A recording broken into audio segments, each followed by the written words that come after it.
Vous avez visité le groupe Alibaba. Quels sont vos projets pour développer l'Internet dans votre pays? Le Niger a un programme de développement du numérique, aussi bien pour les villes que pour les campagnes. Nous voulons faire des villages intelligents, des smart cities, etc. Depuis plus d'une dizaine d'années, il y a un discours assez virulent envers la coopération sino-africaine.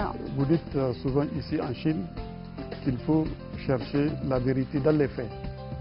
Eh bien, les faits sont là, qui prouvent que la coopération sino-africaine est bénéfique pour les deux parties. C'est une coopération gagnant-gagnant. Quelle image de votre pays voulez-vous promouvoir auprès du public chinois et plus largement dans le monde? De pays modernes, de pays stables, de pays avec une économie dynamique que je veux que les Chinois retiennent du Niger. Non seulement les Chinois, mais le monde de manière générale.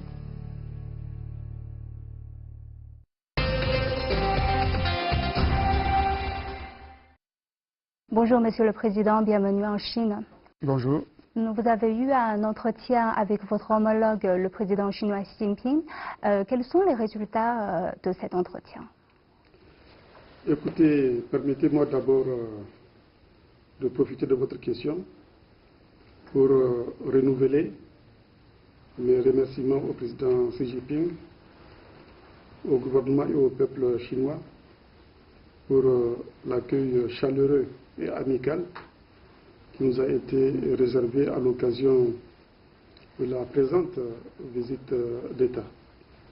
Visite qui prouve l'excellence des relations qui existent entre le Niger et la Chine. Et cela s'est confirmé à travers les entretiens que j'ai eus depuis que je suis ici en Chine, notamment avec le président Xi Jinping. À cette occasion, la visite a été sanctionnée par la signature d'un certain nombre d'accords, accords qui portent sur des secteurs qui sont prioritaires pour le peuple nigérien, comme le secteur des infrastructures par exemple, parce que le Niger est un pays très vaste, on a besoin de routes, on a besoin d'énergie, on a besoin de télécommunications, on a besoin d'infrastructures ferroviaires, etc. Et surtout, ce qui est important, c'est que l'occasion a été mise à profit pour signer un accord relatif à l'initiative du président Xi Jinping portant sur la ceinture et la route. Ce qui permettra au Niger d'être associé à cette initiative et ce qui permettra d'amplifier bien sûr les excellentes relations de coopération qui existent entre le Niger et la Chine. On va revenir un peu sur les infrastructures un peu plus tard, mais je sais que vous vous êtes rendu à Hangzhou pour la première étape de votre visite d'État cette fois, et vous avez visité le groupe Alibaba, un groupe d'Internet chinois très très célèbre. Alors, quels sont vos projets pour développer l'Internet dans votre pays? Parce que j'ai vu que vous avez dit que vous voulez profiter de l'Internet pour vendre des produits spécifiques du Niger à travers l'Internet, justement. Oui, c'est vrai. L'Afrique et le Niger en particulier n'ont pas jusqu'ici su profiter des différentes révolutions industrielles qui ont eu lieu dans le monde. La première révolution industrielle, celle de la machine à vapeur et du chemin de fer, la deuxième révolution industrielle et même la troisième. Mais nous sommes aujourd'hui dans la quatrième révolution industrielle, celle du numérique.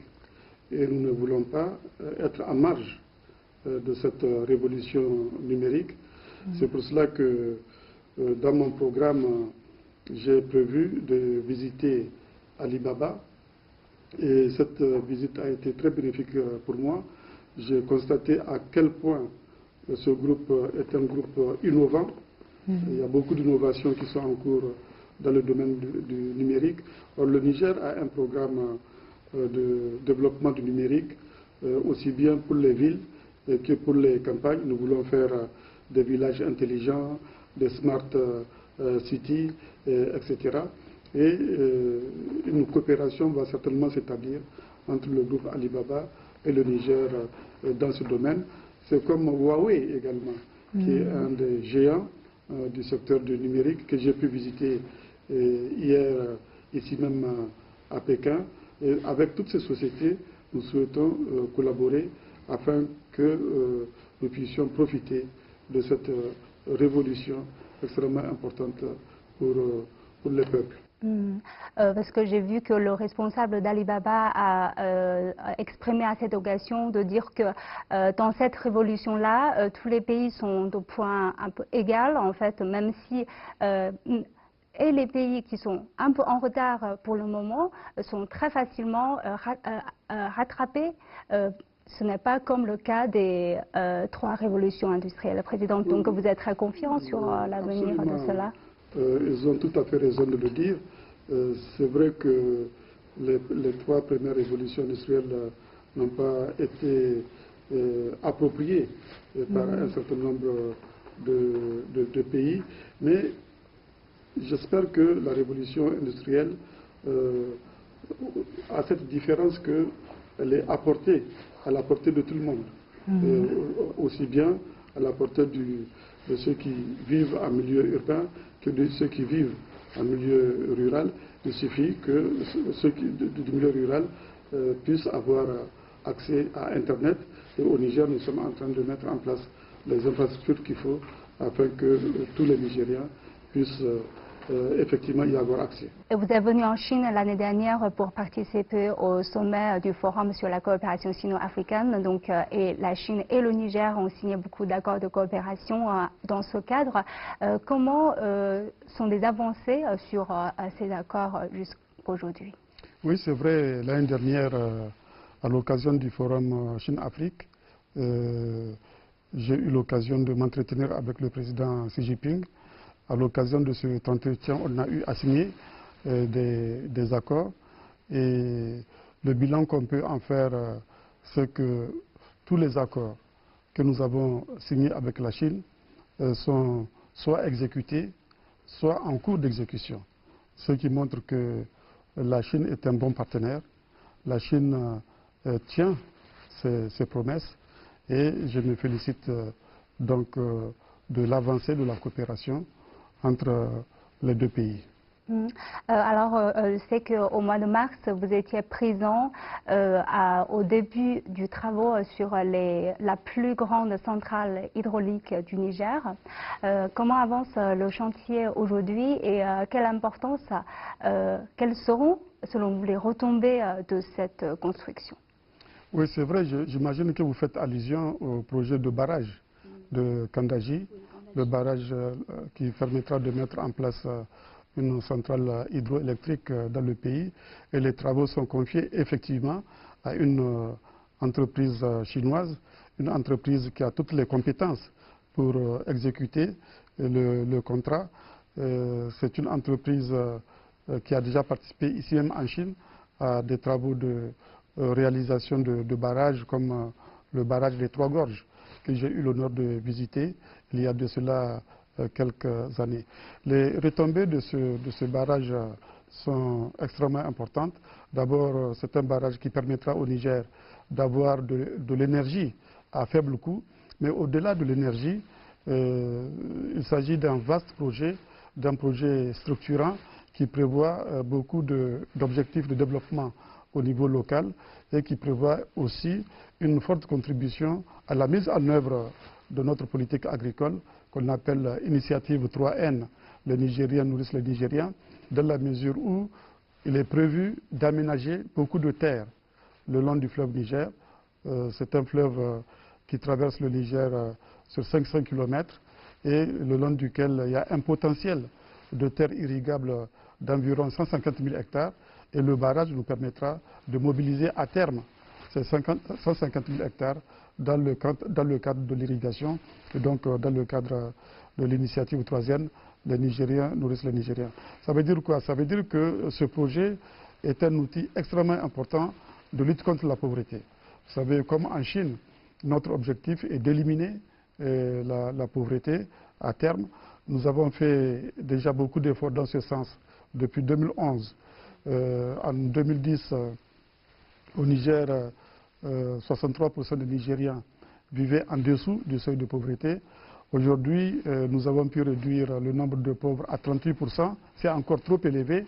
Notre objectif en 2021, c'est de ramener la proportion de pauvres à 31%. C'est encore élevé, mais l'effort va se poursuivre au-delà de 2021 afin que la pauvreté disparaisse du paysage du Niger. En parlant de l'infrastructure, je sais que c'est un point qui vous tient à cœur parce que vous avez exprimé l'idée que le développement de l'infrastructure est l'un des défis prioritaires dans le plan de développement du Niger aujourd'hui.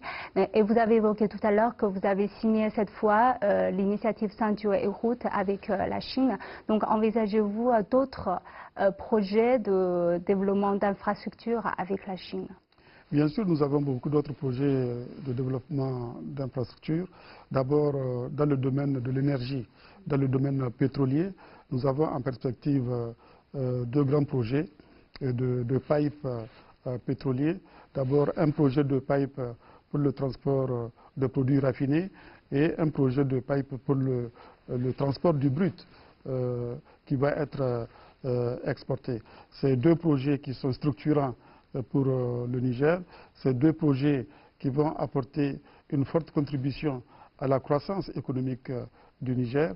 Et d'ailleurs, nous prévoyons pour les 5 prochaines années un taux de croissance moyen de 7%. Et ces projets-là ont une part importante dans cette croissance. Le projet La ceinture et la route permettra également de développer d'autres projets structurants pour le pays, d'autres projets d'infrastructure, que ce soit les routes. Nous avons d'ailleurs signé un accord à l'occasion de la présente visite sur la réhabilitation d'une route extrêmement importante pour le Niger.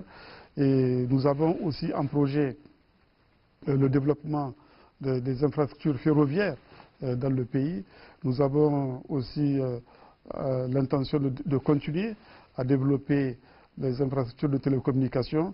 Le projet de fibre optique a eu une première phase déjà financée par la coopération chinoise et nous pensons très prochainement poursuivre par une deuxième phase de mise en place de la fibre optique, ce qui permettra justement au Niger de profiter de la révolution numérique dont on a parlé tout à l'heure.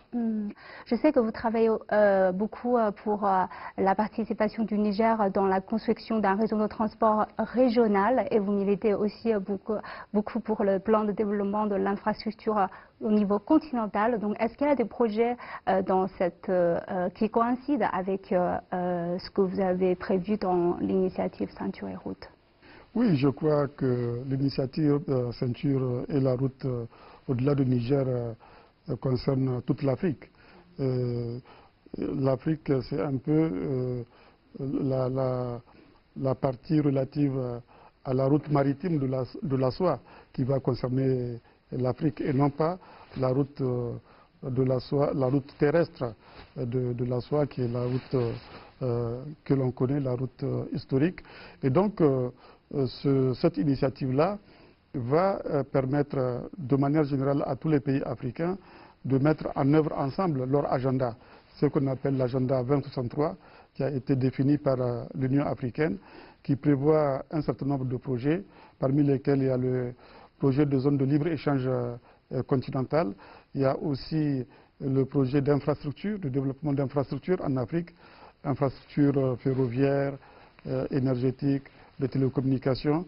Et par rapport aux infrastructures, nous avons en Afrique de l'Ouest ce qu'on appelle la boucle ferroviaire que nous avons l'intention de réaliser, qui va de Cotonou à Abidjan, en passant Cotonou au Bénin, à Abidjan en Côte d'Ivoire, en passant par Niamey au Niger et Ouagadougou au Burkina Faso. Nous avons également à l'échelle du continent d'autres plans de développement industriel, plan de développement agricole de l'Afrique. Donc tous ces plans-là, certainement, vont être pris en compte dans le cadre de l'initiative La ceinture et la route.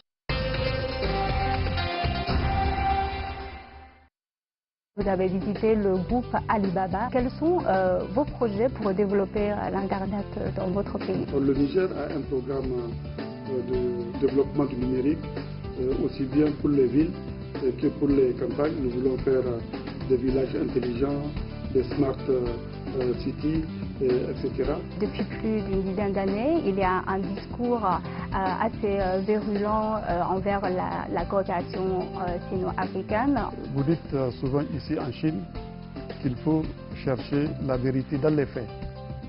Eh bien, les faits sont là, qui prouvent que la coopération sino-africaine est bénéfique pour les deux parties. C'est une coopération gagnant-gagnant. Quelle image de votre pays voulez-vous promouvoir auprès du public chinois et plus largement dans le monde? De pays modernes, de pays stables, de pays avec une économie dynamique que je veux que les Chinois retiennent du Niger.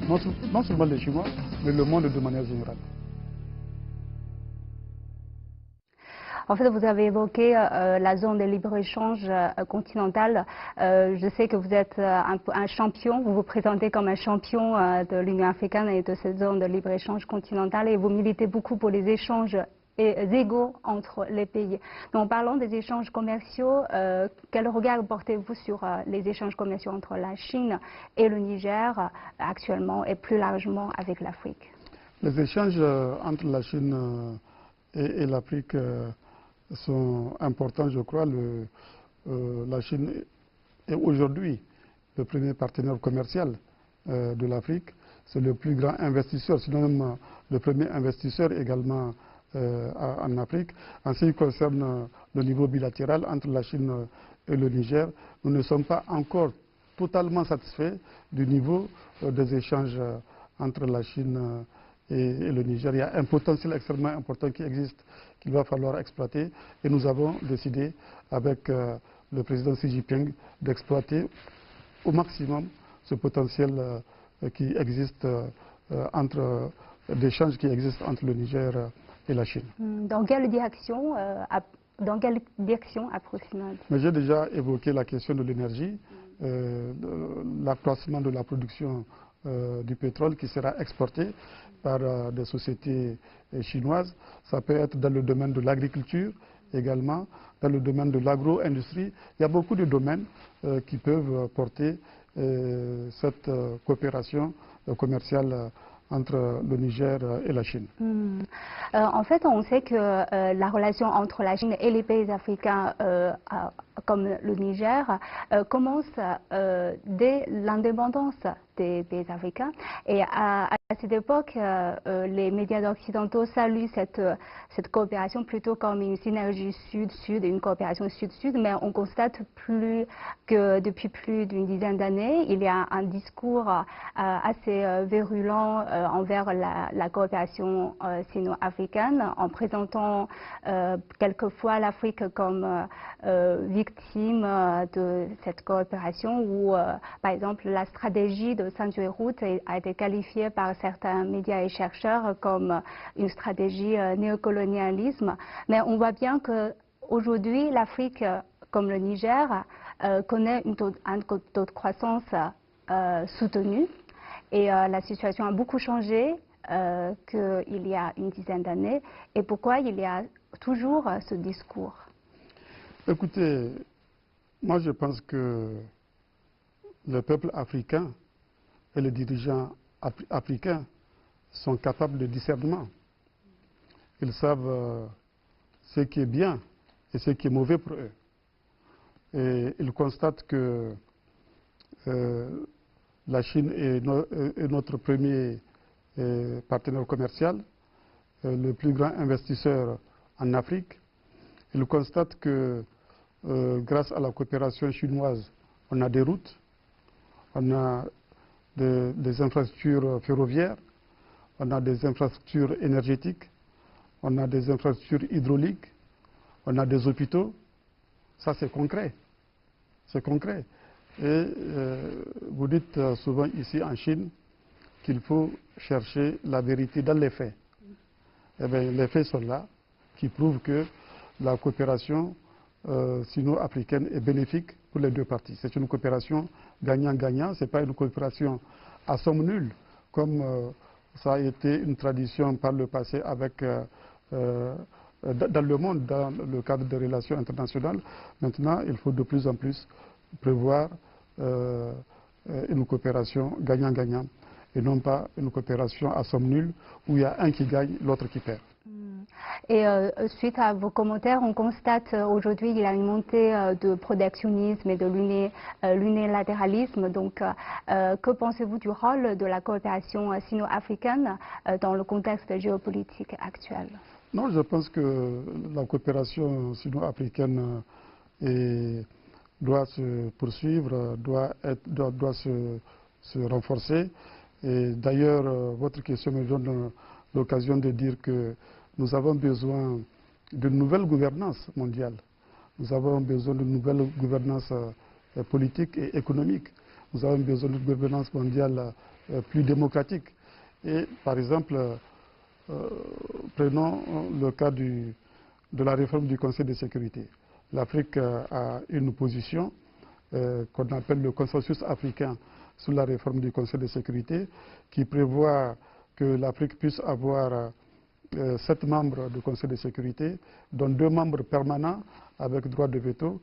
Et je constate que la Chine soutient cette proposition de l'Afrique dans le cadre de la réforme du Conseil de sécurité. Et il s'agit d'une proposition qui, je crois, permettra d'apporter plus de justice, plus de paix et plus de stabilité dans les relations internationales. Donc ici, la relation entre la Chine et l'Afrique peut jouer un rôle extrêmement important sur le plan géopolitique. On sait que cette année marque le 70e anniversaire de la fondation de la République populaire de Chine. Vous êtes venu plusieurs fois en Chine pendant votre mandat et vous êtes ici présent. Donc, avez-vous des réflexions ou des constats sur le développement de la Chine? D'abord, c'est l'occasion de présenter à nouveau toutes mes félicitations au président Xi Jinping et au peuple chinois pour ce 70e anniversaire de la fondation de la République populaire de Chine. Depuis 1949, je pense que la Chine a beaucoup changé. C'est vrai, il y a eu une période d'hésitation, il y a eu une période à partir de laquelle des leçons ont été tirées. Par exemple, des leçons ont été tirées des résultats du grand bond en avant, de la révolution culturelle. Et à partir de 1978, la Chine a décidé de s'engager sur une voie, la voie de la réforme et la voie de l'ouverture. Et depuis 1978, la Chine s'est radicalement transformée. Aujourd'hui, la Chine est la 2e puissance économique mondiale, alors qu'elle était 11e en 1978. La Chine est aujourd'hui la première puissance commerciale du monde. Donc les résultats sont là. Ça veut dire que les choix qui ont été faits en 1978, qui portent sur la concentration des forces, sur le développement, sur la mise en place d'un front uni contre la pauvreté, on a des résultats qui sont là, qui sont incontestables, et on ne peut que féliciter la Chine pour ces excellents résultats. Et je sais qu'il y a d'autres perspectives et que l'ambition, c'est de réaliser les objectifs des 2 centenaires. Le premier centenaire, c'est celui du Parti communiste chinois en 2020, et centenaire à l'occasion duquel il s'agit de réaliser la société de moyenne aisance. Chez nous, on dit une société où la classe moyenne est très développée. Donc c'est ça, la société de moyenne aisance, avec une structure, une répartition des revenus ovale, comme on dit, où il y a très peu de pauvres d'un côté, très peu de riches peut-être sur l'autre extrême, mais beaucoup de personnes avec des revenus moyens, ce qui constitue d'ailleurs une condition de stabilité pour un pays. Donc il y a cet objectif-là de société de moyenne aisance, et puis il y a le grand rêve chinois dont l'objectif doit être réalisé à l'occasion du 2e centenaire, celui de la fondation de la République populaire de Chine en 2049. Donc il y a beaucoup de perspectives qui sont tracées, et nous ne pouvons que souhaiter bonne chance à la Chine pour la réalisation de ces deux objectifs majeurs. On a beaucoup parlé de l'économie et de la politique, mais on sait que la culture est un volet très important aussi dans la relation bilatérale. Quelle image de votre pays voulez-vous promouvoir auprès du public chinois et plus largement dans le monde? La culture est une dimension importante. On dit souvent que la culture, c'est l'âme d'une nation, c'est l'âme d'un État, c'est l'âme d'un peuple. Un peuple sans culture, c'est comme une personne sans vie. Et la culture est extrêmement importante. Et c'est pour cela qu'au Niger, nous avons, dans le programme de Renaissance, mis comme premier axe du programme la renaissance culturelle, qui nous permettra d'utiliser nos valeurs traditionnelles, d'emprunter des valeurs extérieures, et tout ça de manière critique, afin de mobiliser le peuple nigérien dans la perspective de son développement économique et social. Alors, pour répondre à votre question, je voudrais qu'on retienne du Niger, que les Chinois et le monde en général retiennent du Niger qu'il y a des choses qui se passent dans notre pays. Le Niger est un pays stable. Le Niger est un pays qui est en train de créer les conditions d'amélioration du climat des affaires. Le Niger est un pays où l'économie est très dynamique. Nous sommes parmi le top 10 des économies les plus dynamiques d'Afrique au sud du Sahara. Et donc c'est cette image-là de pays moderne, de pays stable, de pays avec une économie dynamique que je veux que les Chinois retiennent du Niger. Non seulement les Chinois, mais le monde de manière générale. Et on les invite à venir visiter le Niger, qui a une richesse culturelle très variée. Et on invite aussi les investisseurs à venir investir au Niger, parce qu'ils auront la garantie et la protection nécessaire pour les investissements qu'ils vont faire dans le pays, où il y a beaucoup d'opportunités pour cela. Alors, pour conclure notre interview, quelles sont les perspectives de la coopération, de la relation bilatérale entre la Chine et le Niger, selon vous? Les perspectives sont bonnes. J'ai évoqué les signatures auxquelles on a procédé à l'occasion de cette visite. Et il y a un accord extrêmement important qui a été signé, c'est celui qui porte sur l'association du Niger à l'initiative et la route. Je pense que cela permettra d'amplifier la coopération qui existe entre le Niger et la Chine dans tous les domaines. Dans le domaine des infrastructures, nous allons poursuivre cette coopération, qu'elle soit infrastructure routière, infrastructure énergétique. Nous avons aussi des prévisions en ce qui concerne le chemin de fer, les télécommunications, etc. Nous allons poursuivre cette coopération dans le domaine de l'agriculture, dans le domaine de l'initiative troisième, les Nigériens nourrissent les Nigériens, au niveau aussi des secteurs sociaux, l'éducation et la santé, et au niveau de l'accès à l'eau pour les populations. Bref, cette coopération va concerner l'essentiel des priorités du programme de Renaissance que nous sommes en train de mettre en œuvre au Niger depuis maintenant 8 ans. Donc je me félicite de cela. La coopération entre le Niger et la Chine a un bel avenir devant elle. Je vous remercie, Monsieur le Président, d'avoir accepté notre invitation. Je vous remercie. C'est moi qui vous remercie.